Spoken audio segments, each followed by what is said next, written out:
بسم اللہ الرحمن الرحیم۔ السلام علیکم ناظرین۔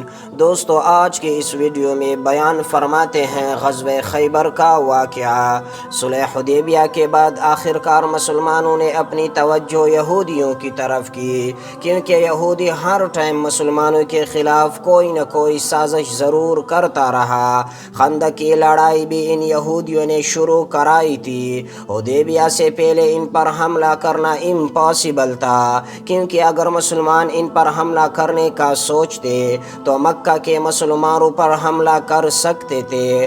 حدیبیہ کے ایگریمنٹ کے بعد مکہ والوں سے 10 سال تک کوئی لڑائی نہیں ہونے دی، تو یہودیوں سے جان چھڑانے کا یہ بیسٹ ٹائم تھا۔ اور یہودیوں کا ہیڈ کوارٹر تھا خیبر۔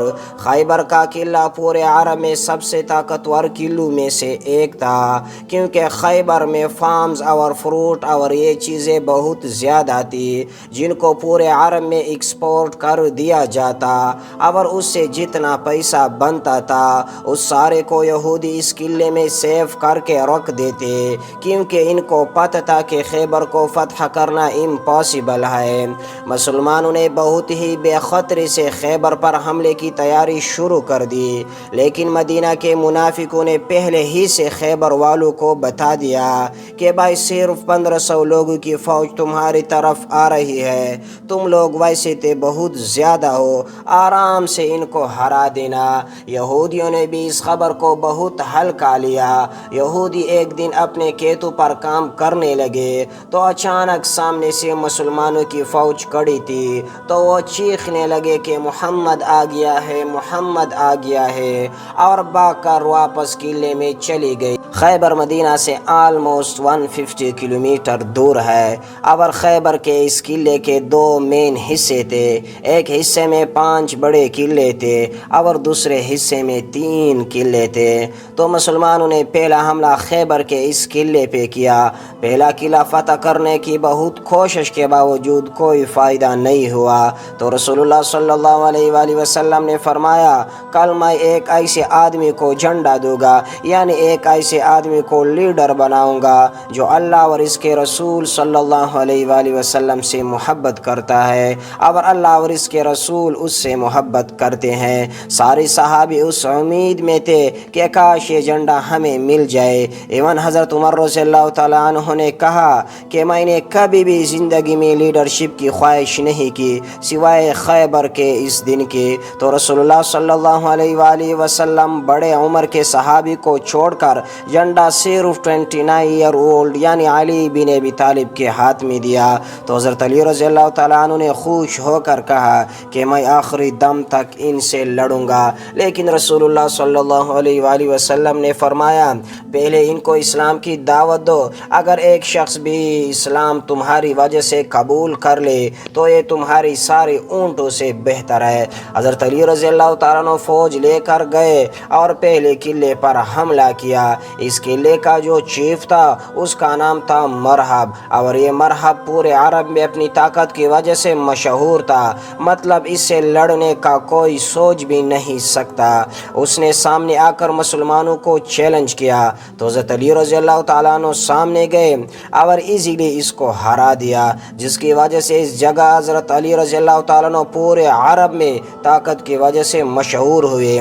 اس کے ساتھ لڑائی شروع ہوئی اور کافی دیر تک خطرناک لڑائی ہوئی، اور یہودی بھی بہت جوش سے لڑتے تھے، کیونکہ وہ بھی اہل کتاب ہے، ان کے لیے بھی جنت، شہادت، سارے چیزیں ان کے لیے بھی ہے۔ جنگ کافی دیر تک چلی، آخر کار یہودی اس قلعے کو خالی کر کے دوسرے قلعے میں چلی، اور اسی طرح خیبر کا پہلا قلعہ فتح ہو گیا۔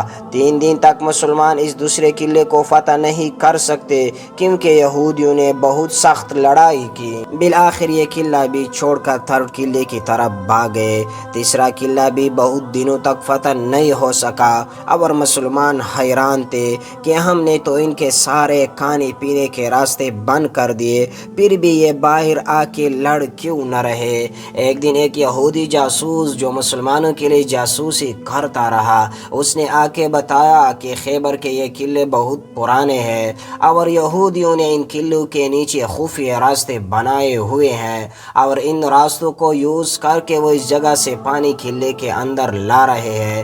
تو مسلمانوں نے جا کے وہ راستے بند کر دیا اور کچھ ہی دیر بعد یہودی قلعے سے باہر نکل گئے اور مسلمانوں سے لڑنے گئے، اور جو بھی صحابہ سے آ کر سامنے لڑتا ہے تو ان کے ساتھ کیا ہوتا ہے۔ 3 قلعے فتح کے بعد چوتھا قلعہ بھی مسلمانوں نے آسانی سے فتح کر دیا اور یہودی چوتھے قلعے کو بھی چھوڑ کر 5ویں اور آخری قلعے کی طرف چلے گئے۔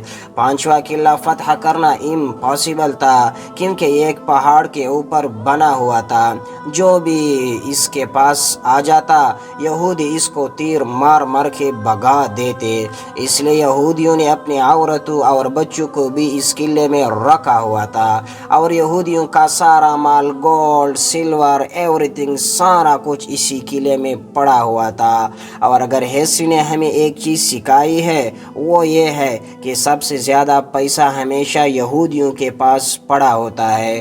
مسلمانوں نے بہت کوشش کی اس قلعے کو فتح کرنے کی، لیکن ناممکن تھا۔ یہاں پہ اور کوئی جبراستان نہیں تھا، تو رسول اللہ صلی اللہ علیہ وآلہ وسلم نے فل ٹیکنالوجی کا یوز کرتے ہوئے ریمز اور کیٹبل کو سامنے کیا اور یہودیوں پر بمباری شروع کر دی اور اس قلعے کی دیواریں توڑنے لگے، اور بہت کوشش کے بعد آخر کار قلعے کی ایک سائڈ کی دیوار گر گئی، اور یہ دیکھتے ہی مسلمانوں نے فل فلیج حملہ کر دیا اور یہودی عورتوں، بچوں، گولڈ، سلور سب چھوڑ کے وہاں سے قلعے کے دوسرے حصے میں بھاگ گئے۔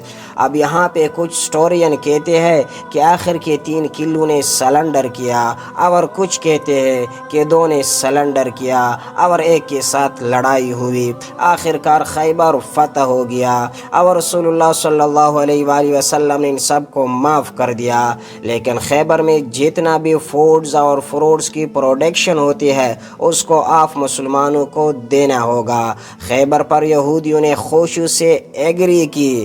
خیبر سے مسلمانوں کو اتنا گولڈ اور اتنا پیسہ ملا، ایون کہ حضرت عمر رضی اللہ تعالیٰ عنہ نے کہا کہ ہجرت کے 7 سال بعد پہلی بار خیبر میں ہم نے پیٹ بھر کے کھانا کھایا۔ جو مسلمان مکہ سے ہجرت کر کے مدینہ آئے تھے ان سب نے اپنے مدینے کے بھائیوں کو پیسے واپس کر دیے۔ خیبر کی جتنے مسلمانوں کو ایک غریب کمیونٹی سے عرب کی سب سے پاورفل کمیونٹی میں سے بنا دیا۔ سبسکرائب